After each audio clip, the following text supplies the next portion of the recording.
Yahweh by Shem Shai by Shem Harakakwadash. I want to give double honors to the apostles and elders of Great Millstone who want to teach well, and Hardy Shalom to the elect. All right, and to Wadi Habashim Al Shai for allowing me to do this lesson.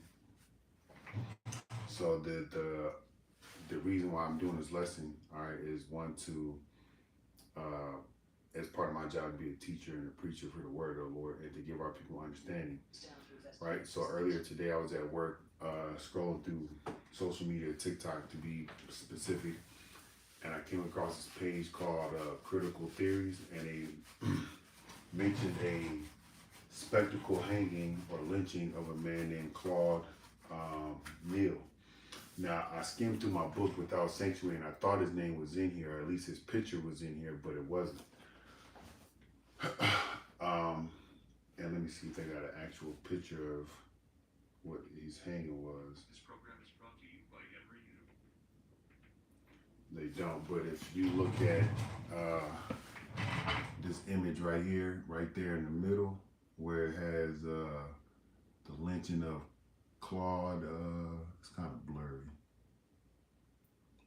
It's still kind of blurry, but the one right there in the middle, all right? That's a lynching of a so-called black man, okay? And the story that was told behind his lynching was that he was in jail for some crime, didn't specify what at the beginning of his story, and he was pulled out of the jail cell to be lynched, okay? And part of the lynching that he went through, he was castrated, all right? His genitals were cut off. He was forced to eat his genitals, okay? His fingers was cut off. They branded iron on him, like they got some hot iron and put it on his skin, and his skin was burning, all right? And then the lady mentioned that they had sold tickets to come see the lynching of this man. So that tells me like, hey, this kind of methodical, this thing that if they sold tickets to it, they kind of planned this out, right?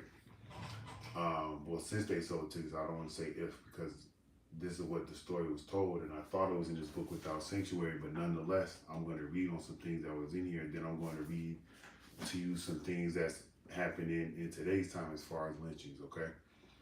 Back in the day, they were more open to just pulling Jake out of his home, whether it be male or female, okay?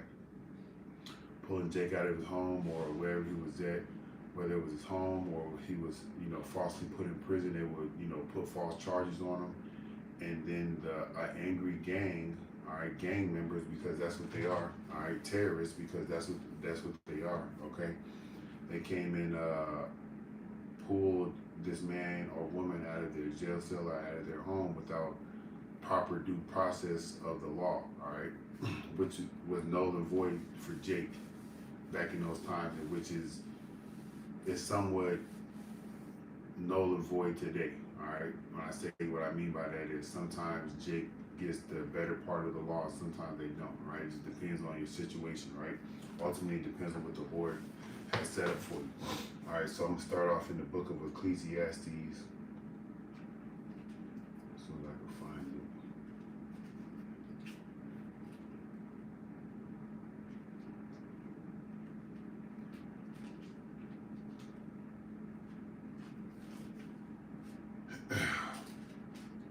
All right, this is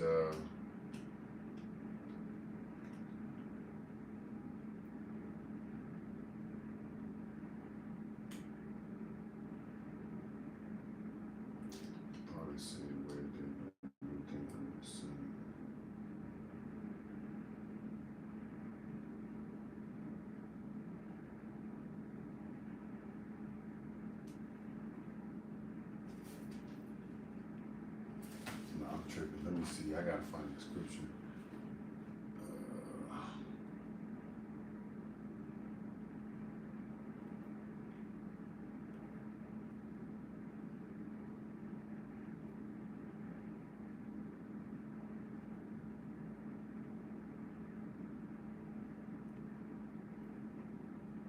Oh, it's Ecclesiastes 1 and 9. All right, this is Ecclesiastes chapter 1.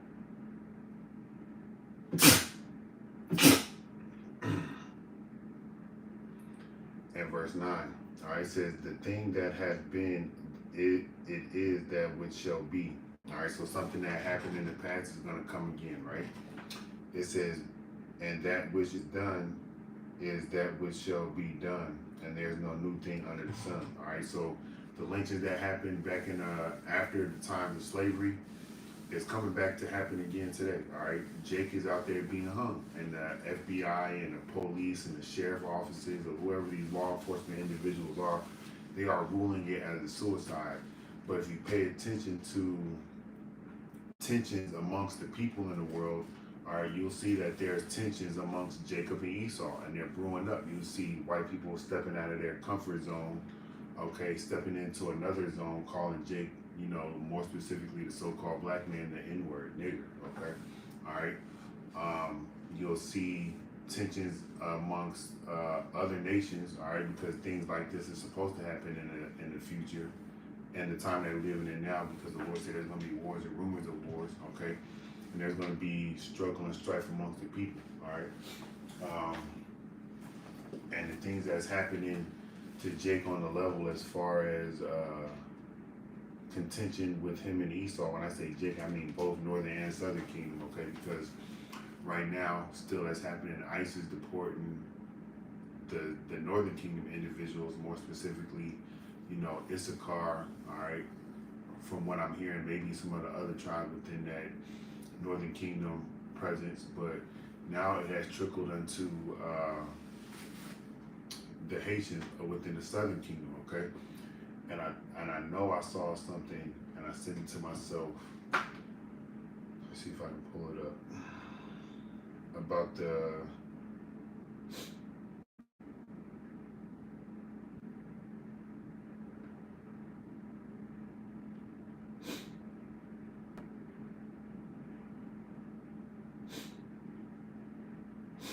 it says here, this came out a couple of days ago. It says Trump to end deportation protections for thousands of Hondurans and Nicaraguans. Okay, I believe those individuals, all right, just me speaking as a man, all right, are part of the Toe tribe. Okay, because they're down there in that southern region of South America.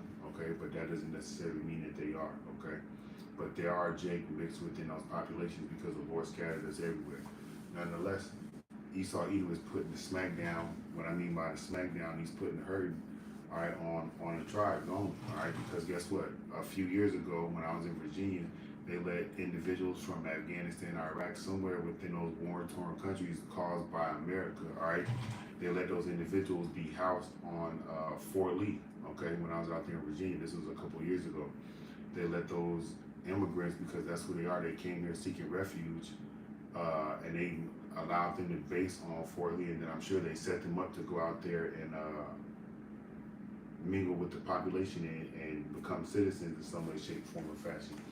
But you don't hear about those people getting deported. You only hear about the Israelites, Southern and Northern Kingdom, Northern and now the Southern Kingdom getting deported. Okay, all right.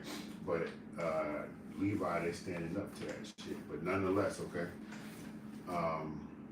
I came into the Apocrypha for this in Second Ezra. Okay, because there's going to be contentions and violence amongst the people, all right? And that's what the Lord said would happen, and that's what's going to happen, all right? So it says, this is Second Ezra 15 and 14. It says, woe to them woe to the world and them that dwell therein, for the sword and their destruction draweth nigh.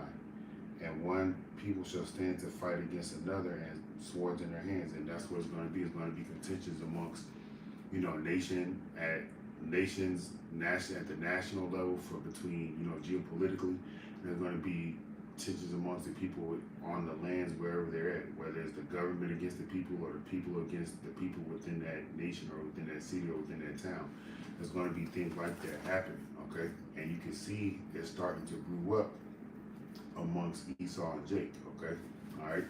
It says here, for there shall be sedition among men and invading one another. They shall not regard their kings nor princes, and the course of their actions shall stand in their power. Esau Edom had the power back then to lynch and lynch Jake at every at any time he wanted to. The only thing that's changed is the world has become more aware, all right, and people are becoming more outspoken, and things are recorded, things are on social media, things are on, yeah, things are plastered all on social media. Some of these things that are happening is barely getting news coverage, but it's being covered on social media. One reason why they want to censor what people put on the internet, all right? That's a whole nother story for a whole nother day, all right? But let me get some more scriptures, because I've been yip yapping for like 7 minutes. All right. So it says here, back in 2nd Ezra, it says here, a man shall desire to go in the city and shall not be able, for because their pride, the city shall be troubled, and houses shall be destroyed, and men shall be afraid, and a man shall have no pity upon his neighbor, but shall destroy their houses with the sword and spoil their goods because the lack of bread and for great tribulation. All right, that's going to come here in the future, right? Near future, Lord willing, okay? But you can see in the times now that nobody's really having, there's less and less pity every day going out for, their neighbor, more specifically towards you so-called Negro, Latinos, and Native American Indians. And my point in saying that is that these white people have become more bold with calling you everything else but a child of God, literally, all right, because that's what you are, all right. This is Deuteronomy 28th chapter, and verse 37.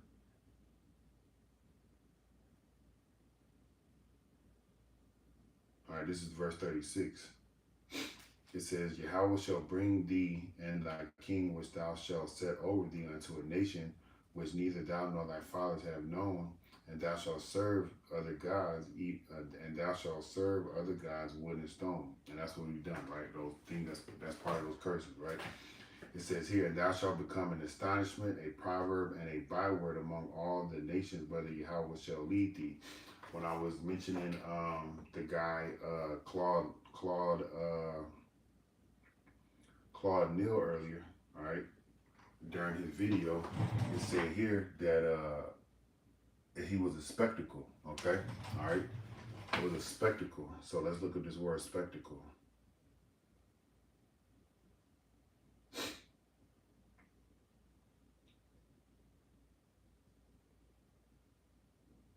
Spectacle, it says a visual striking performance or display, all right, and that's what it was. There was a striking performance on the individuals, or from the individuals that performed the lynching and that performed the hangings and performed the castration of Claude Neal.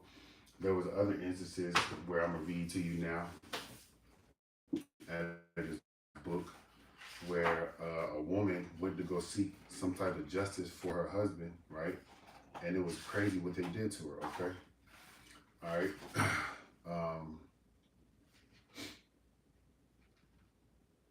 All right, this is what I'm gonna start reading here. It says, the violence meted out to blacks after emancipation and during Reconstruction included mob executions, designed to underscore the limits of black freedom, anticipated to a considerable degree the wave of murder and terrorism that would sweep across the South 2 decades later and become one of its unmistakable trademarks. What was strikingly new and different in the late 1900s and early 20th, in the late 19th and early 20th century, was the sadism and expeditionism that characterized white. The ordinary mode of execution and punishment no longer satisfied the crowd. To kill the victim was not enough. The meaning that there was a spectacle, all right, a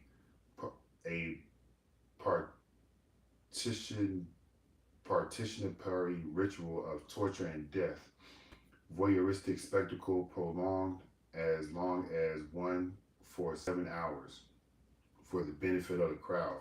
So they would torture Jake for 7 hours, okay? All right, they would do that. That's in one instance as was recorded. newspaper on a number of occasions announced in advance the time and place of the lynching. That's what goes into what I said earlier. They had to plan these things. They had to plan the mob going into the prisons or into the jails, taking the people out, right? And then they had mentioned during this execution of Claude Davis that Neal, all right, that they went and sold train tickets to the lynching. So that just means that they planned these things out, right? It says newspapers on a number of occasions announced in advance the time and place of a lynching. Special excursion trains transported spectators to the scene. Employers sometimes released their workers to attend. Parents sent notes to school asking teachers to excuse their children for the event, and entire families attended. The children hoisted on the parents' shoulders to miss none of the action and accompanying festivities. All right, so this is how they did you, right? Everybody and their mama was there to watch you be hung. Look at this right here. Children from old to young, right? Look at this. This is just the beginning pages of the book right here. Look at this. You see Jake right here being burned, and look at all these dang white people just everywhere, right? Just looking at the spectacle. It was a spectacle back then, okay? All right. And the scripture said that you will be a byword and a proverb and astonishment, right? I want to go look at those words.